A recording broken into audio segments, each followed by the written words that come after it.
meu nome é Roger e eu vou falar sobre o governo provisório na era Vargas. Chama-se de governo provisório o período de 1930 a 1934, quando Getúlio Vargas governou o Brasil, após a vitória da Revolução de 1930. Este momento foi marcado pela tensão entre a centralização do poder entre o governo Vargas e o descontentamento das antigas oligarquias estaduais. A Revolução de 30 conduziu os descontentes com o governo da Primeira República ao governo federal através do golpe de Estado proposto pelo Getúlio Vargas. As primeiras medidas do governo provisório foram o fechamento do Congresso e do Senado, a suspensão da Constituição de 1891 e a destituição dos antigos presidentes das províncias, ou governadores. Também foram criados o Ministério da Educação e Saúde, bem como o Ministério do Trabalho, da Indústria e do Comércio. Vargas também prometeria eleições presidenciais pela breve, mas adiava a decisão. Voltou-se para a Igreja Católica, em busca de apoio, e assim conseguir sustentar na presidência. Atitudes como estas desagradavam vários dos seus correligionários que participaram do movimento de 30. O governo provisório e os tenentes. Uma vez vitorioso, Getúlio Vargas inseriu os tenentes nos principais cargos da administração pela participação da Revolução de 1930. A manobra política desagradou aqueles coronéis que mantinham seus redutos de influência no país e que passaram a confrontar o governo.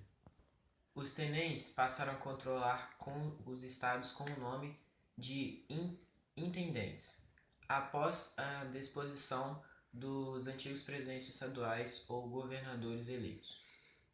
Entre os tenentes estavam Juarez Távola, Juracy Magalhães, João Alberto e Ari Parreiras.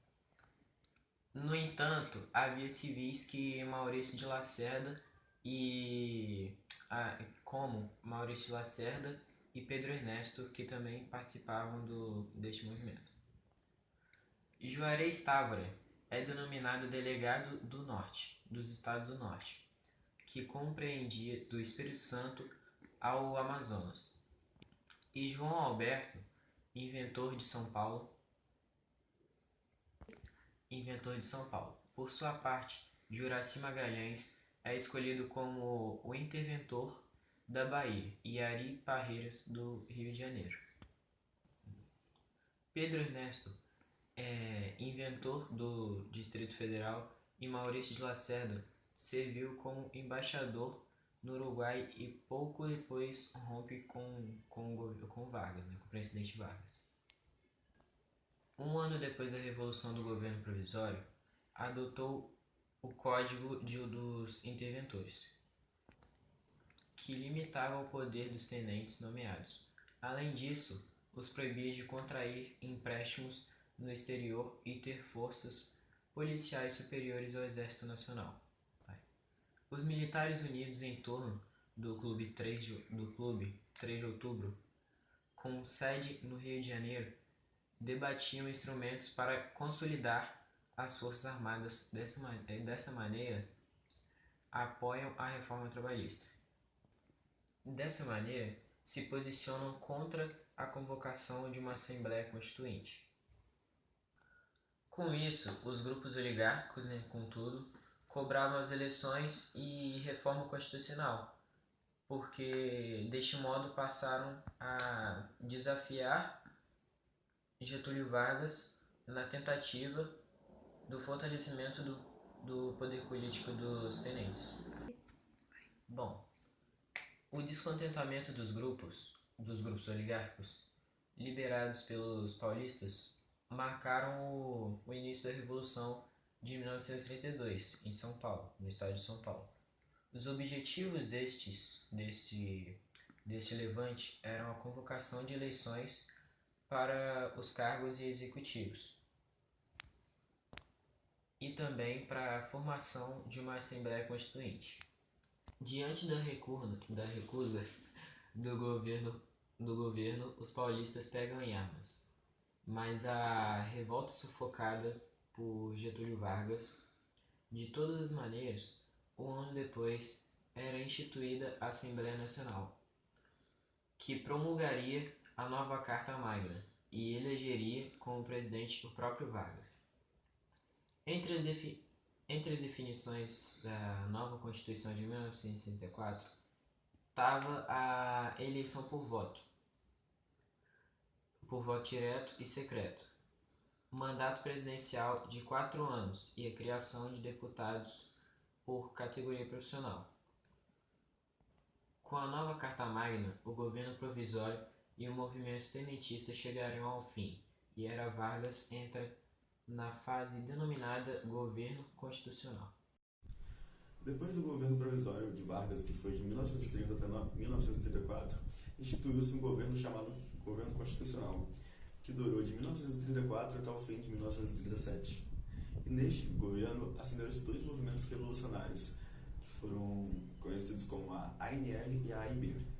A AIB foi a Ação Integralista Brasileira e a ANL foi a Ação Nacional Libertadora. Enquanto a AIB visava meios de acabar com a democracia e os meios democráticos, a perseguição ao comunismo e até mesmo seus semelhantes, e o Estado atuando no máximo, sendo na economia, sendo nos Estados sociais, enquanto a ANL tinha visões mais marxistas, mais esquerdistas, apoiando a reforma agrária, a luta contra o imperialismo e até mesmo a revolução por meio da classe operária, como os proletariados. Em 1935, a ANL tenta articular um golpe a Vargas, apoiado pelos altos escalões soviéticos. Isso se deu em cidades como Natal, Rio de Janeiro e até Recife.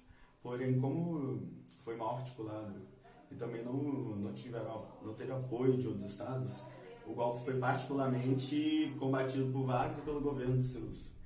Com as tentativas, Vargas usou como desculpa para ampliar seus poderes, como ficou conhecido como estado de sítio, ele ficou em estado de sítio. E neste período ele ampliou os poderes e perseguiu qualquer um que se opusesse a ele, sendo os comunistas e coisa e tal. E acabando assim com a maioria dos movimentos comunistas do Brasil. E já mais no fim do seu mandato, ele usou novamente essa desculpa, anunciando um tal plano Cohen, que teria em mente uma guerrilha comunista de derrubar o governo Vargas e implantar uma ditadura comunista com apoio tanto da União Soviética quanto do comunismo que já estava impregnando a América Latina. Aí assim ele aumentou seus poderes, anulou o legislativo e anulou também a Constituição de 1934, anunciando assim o início do seu governo, da sua ditadura, que ficou conhecido como o Estado Novo, que durou no final do seu governo de 1937 e foi até 1945. O governo de Vargas, falando um pouco da Constituição de 1934, de como ele eclodiu no Estado Novo e um pouquinho da radicalização política sendo da ANL e a AIB. Através de uma mental, a ANL foi liderada por Luiz Carlos Prestes, que era um comunista que prezava o combate ao fascismo no Brasil. Contou até com 100 mil membros e organizou essa entidade comunista, como eu falei, em 1935, eclodindo em 3 cidades apenas: Natal, Recife e Rio de Janeiro. Já o outro lado, a Ação Integralista Brasileira, foi liderada por Plínio Salgado, que era um fascista, que tinha uma doutrina nacionalista que defendia o lema Deus, Pátria e Família. Contou com mais de 100 mil membros e organizou a Entente Integralista. Aí, no caso, já no fim do mandato, quando Vargas conseguiu instituir, através desse falso documento, o Plano Cohen, foi o golpe do Estado Novo, que explorou um pouco o anticomunismo, outorgou a nova Constituição, a Constituição de 1937, que foi após a de 1934, e cancelou a eleição presidencial de 1938, porque ficou meio que uma ditadura, desde 1937 até 1945. E basicamente a Constituição de 1934 reduziu seus poderes do executivo, estipulou um mandato presidencial de 4 anos, sem reeleição, e ampliou os direitos trabalhistas, garantindo o voto feminino. Aí, com a adesão do Estado Novo, ele quebra isso, faz uma nova Constituição e durou até o fim do seu mandato da sua ditadura, que deu até de 1937 até 1945. Então, pessoal, quem tá falando aqui é o Matheus. Vocês já conhecem, né? Então, de acordo com os meninos falaram aí sobre o governo provisório e o governo constitucional, eu vou falar um pouco sobre o Estado Novo. Por motivos técnicos, eu estou doente e não vou postar minha cara porque eu tô com a cara muito inchada. Então é isso, vou falar um pouco agora sobre o Estado Novo. Então, no dia 10 de novembro de 1937, era anunciado em cadeia de rádio que o presidente Getúlio Vargas e o Estado Novo tinham início, um período de ditadura da história do Brasil. Sob o pretexto de existência de um plano comunista para a tomada do poder, que se chamava Plano Corren, Vargas fechou o Congresso Nacional e impôs ao país uma nova Constituição, que ficaria conhecida como Polaca, por ter sido inspirada na Constituição da Polônia, de tendência fascista. O golpe de Getúlio Vargas foi organizado junto a militares e teve apoio de grande parcela da sociedade, uma vez que desde o final de 1935 o governo reforçava sua propaganda anticomunista, alarmando a classe média, na verdade, preparando-a para apoiar a centralização política que desde então se desencadeava. A partir de novembro de 1937, Vargas impôs a censura aos meios de comunicação, reprimiu a atividade política, perseguiu e prendeu seus inimigos políticos, adotou medidas econômicas nacionalizantes e deu continuidade à sua política trabalhista, a criação da CLT, que era meio que um lugar que escrevam leis, que sua sigla significava Consolidação das Leis do Trabalho. E é isso. Getúlio Vargas foi responsável também pelas concepções de carteira de trabalho, da Justiça do Trabalho, do salário mínimo e pelo descanso semanal remunerado. O principal acontecimento na política externa foi a participação do Brasil na Segunda Guerra Mundial contra os países do eixo, fato este responsável pela grande contradição do governo Vargas, que dependia economicamente dos Estados Unidos e possuía uma política semelhante à alemã. A derrota das nações nazifascistas foi a brecha que surgiu para o crescimento da oposição ao governo de Vargas. Assim, a batalha pela democratização do país ganhou força.